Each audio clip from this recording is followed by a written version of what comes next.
ஹல்லேலூயா. கர்த்தரும் உலக ரட்சகரமான இயேசு கிறிஸ்துவின் நாமத்தினாலே உங்களை யாவரையும் வாழ்த்தி வரவிருக்கிறேன். பிரியமானவர்களே, சௌக்கியமாக இருக்கிறீங்களா? இந்த நாளிலே கூட நம்ம சந்தித்துக் கொள்ளும்படியாக தேவன் பெரிய கிருபை செய்திருக்கிறார். கிருபை செய்த தேவனுக்கு கோடான கோடி நன்றி செலுத்துகிறேன். நன்றி செலுத்துங்க. பிரியமானவர்களே, நீங்கள் அவளோடு கூட எதிர்பார்த்து கொண்டிருக்கிற இந்த அமாவாசை விடுதலை கூட்டம் இன்று மாலை 6:30 மணிக்கு கர்த்தருடைய சமூகத்திலே ஜேசிஎஸ் திருச்சபைக்குள்ளாக நடக்கிறது. இந்த நாளிலும் கூட கர்த்தருடைய வார்த்தையை கொடுக்கும்படியாக என்னுடைய துணைவையரை கர்த்தர் தெரிந்திருக்கிறபடியால் அவர்களுக்காக ஜெபித்து கொள்ளுங்கள். அவர்களை கர்த்தர் அந்த நாளிலே எடுத்து பயன்படுத்தும்படியாக ஜெபித்து கொள்ளுங்கள். தேவ சமூகத்துக்குள்ளாக வந்து கூட்டத்துக்குள்ளாக கலந்து கொண்டு கர்த்தருடைய வார்த்தையை கேட்டு வார்த்தையின்படி விடுதலை ஆகுங்க. கர்த்தர் உங்களை விடுதலையோடு கூட கர்த்தர் நடத்துவார். அல்லேலூயா. மறந்துடாதீங்க, இன்று மாலை 6:30 மணிக்கு இந்த கூட்டம் ஆரம்பிக்கப்படுகிறது. அல்லேலூயா. ஸ்தோத்திரம். பிரியமானவர்களே, இந்த நாளிலும் கூட சங்கீதங்களின் புஸ்தகம் 119வது சங்கீதம் 49வது வசனம் இவ்வாறாக சொல்லப்படுகிறது. நீர் என்னை நம்ப பண்ணின வசனத்தை உமது அடியேனுக்காக நினைத்தருளும். நீர் என்னை நம்ப பண்ணின வசனத்தை.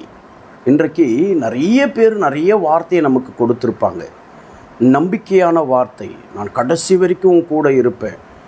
குடும்பத்திலே கூட கணவன் மனைவிக்கு சொல்லியிருப்பாங்க, மனைவி கணவனுக்கு சொல்லியிருப்பாங்க, பிள்ளைகள் தாய் தகப்பனுக்கு சொல்லியிருப்பாங்க, தாய் தகப்பன் பிள்ளைகளுக்கு சொல்லியிருப்பாங்க. பல விதத்தில் நம்பிக்கை ஊட்டியிருப்பாங்க. ஆனால் அந்த வார்த்தைகள் எல்லாம் சில நேரங்களிலே என் அன்பு தேவ பிள்ளையே எல்லா விதத்திலும் அந்த வார்த்தை அவர்களுக்கு உகந்த வார்த்தையாக இருந்திருக்காது. விளங்குதா உங்களுக்கு? புரியுதா? பாருங்க, சொன்ன வார்த்தை நிறைவேற்ற முடியாதபடி அவருடைய காலங்கள் கடந்து போயிருந்திருக்கலாம். விளங்குதுங்களா? அல்லேலூயா.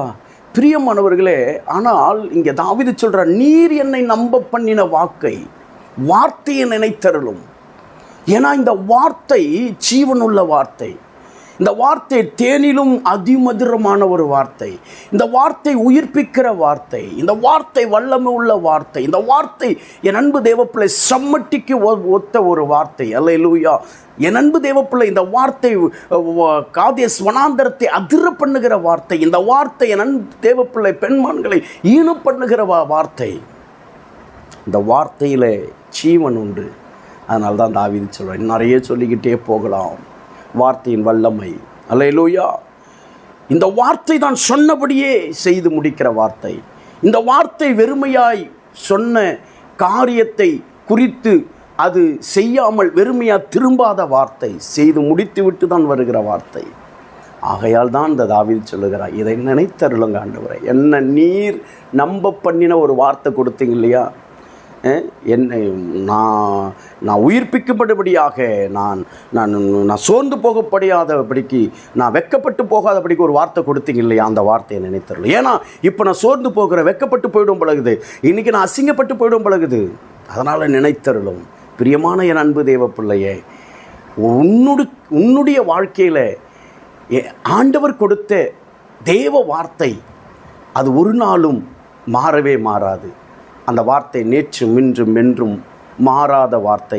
அந்த வார்த்தை இயேசு கிறிஸ்துவே. அல்லேலூயா.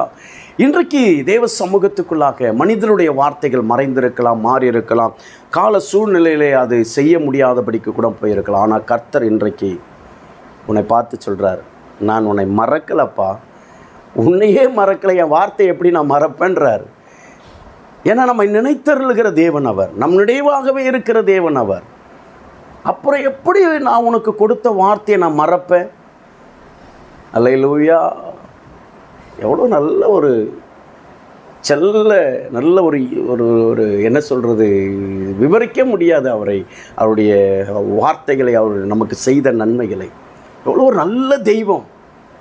அல்லேலூயா. அதனால் பயப்படாதிருங்கள். கர்த்தர் உங்களையும் மறப்பதில்லை. உங்களுக்காக நீங்கள் நம்பி வாழும்படியாக கொடுத்த தீர்க்க தரிசன வார்த்தைகளை, வசனங்களை அவர் மறப்பதில்லை. அவர் நினைவு கூறுகிற தேவன். அல்லேலூயா. எல்லாவற்றையும் கர்த்தர் நினைவு கூறுகிறவர். ஜெபிப்போம். மகா இரக்கமும் கிருபை நிறைந்தவைகள் அல்ல ஆண்டவர் நன்றியோடு துதிக்கிற நாளில் எங்களோடு கூட பேசின வார்த்தைகளுக்காக ஸ்தோத்திரம். நினைவு கூறுங்கப்பா. எங்களை மறக்காதபடிக்கு ஆண்டவரே இதுவரையிலும் எங்களை நடத்தி வந்த கிருபைகளுக்காக ஸ்தோத்திரம். ஆண்டவரே தொடர்ந்து எங்களை ஆண்டவரே நடத்துங்க. உம்முடைய ஆண்டவரே நாங்கள் நம்ப பண்ணின நீர் எங்களுக்கு கொடுத்த வசனம் வார்த்தைகளை கர்த்தர் நினைவு கூர்ந்து கர்த்தர் எங்களை ஆசீர்வதித்து நடத்துவீராக. இந்த நாளிலே கூட நடக்கிற அமாவாசை விடுதலை கூட்டத்துக்காக ஸ்தோத்திரம். இந்த நாளிலே கர்த்தருடைய வார்த்தையை கொடுக்கிற மகளை கர்த்தரை பயன்படுத்துவீராக. திரளான மக்களை கர்த்தர் கொண்டு வரும், தடைகளை உடைப்பீராக. அதிசயமான காரியங்களை கர்த்தர் செய்து விடுதலையோடு கூட நடத்தும். ஆண்டவரே நீர் அப்படி செய்வதற்காக ஸ்தோத்திரம். இந்த நாளிலே பிறந்தநாள் திருமணம் கொண்டாடுகிற ஒவ்வொரு அன்பு பிள்ளைகளுக்கு ஜெபிக்கிறேன். ஒவ்வொரு அன்பு பிள்ளைகளும் பிதா குமார் பரிசுத்த ஆவியின் நாமத்தில் வாழ்த்தி ஆசீர்வதித்து ஜெபிக்கிறேன். ஒவ்வொரு ஊழியர்களுக்காக ஜெபிக்கிறேன்.